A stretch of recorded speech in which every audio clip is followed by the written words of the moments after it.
জি বাংলার জনপ্রিয় ধারাবাহিক পরিণীতাতে রায়ান আর পারুলের রসায়ন এখন দর্শকদের ড্রয়িং রুমে চর্চার কেন্দ্রবিন্দু। পর্দায় উদয় প্রতাপ সিং এবং ঈশানী চট্টোপাধ্যায়ের জুটি মন কাড়লেও সেই আবেগ যখন বাস্তব জীবনে এসে মিশে যায় তখনই তৈরি হয় বিতর্ক।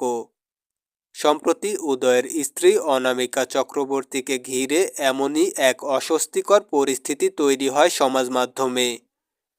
তবে সমালোচনার মুখে পড়ে চুপ থাকেননি অনামিকা, বরং বুদ্ধিদীপ্ত জবাবে নজর কেড়েছেন সকলের।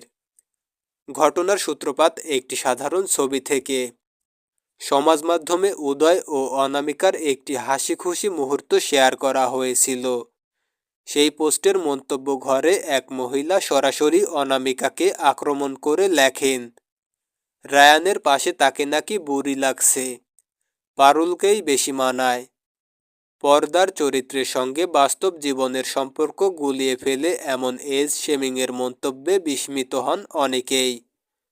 অভিনেতার ব্যক্তিগত জীবনকে অবমাননা করে এমন মন্তব্য যে অযৌক্তিক তা স্পষ্ট হয়ে ওঠে মুহূর্তেই। তবে রাগে বা ক্ষোভে প্রতিক্রিয়া না দেখিয়ে অনামিকা যেভাবে উত্তর দিয়েছেন তাতেই মুগ্ধ নেটিজেনরা। তিনি লেখেন, নানা দিদি, আমার মতে আপনাকেই সেরা লাগবে রায়ানের পাশে। চাইলে পরের কাস্টিংয়ের জন্য বলেও দিতে পারি। আপনার মতো সুন্দরী আর ইয়াং কাউকে পাওয়া যাবে না। এই তির্যক অথচ মার্জিত জবাব মুহূর্তে ভাইরাল হয়। অনেকেই বলেন, পর্দা আর বাস্তবের পার্থক্য না বোঝা মানুষদের এমন জবাবই প্রাপ্য।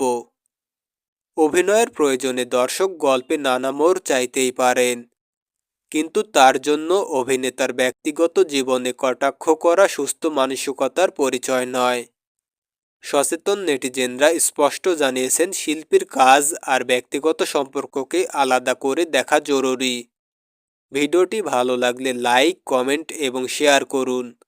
আর এই ধরনের আরও ভিডিও পেতে সাবস্ক্রাইব করুন এসবি বিনোদন আপডেট। ধন্যবাদ।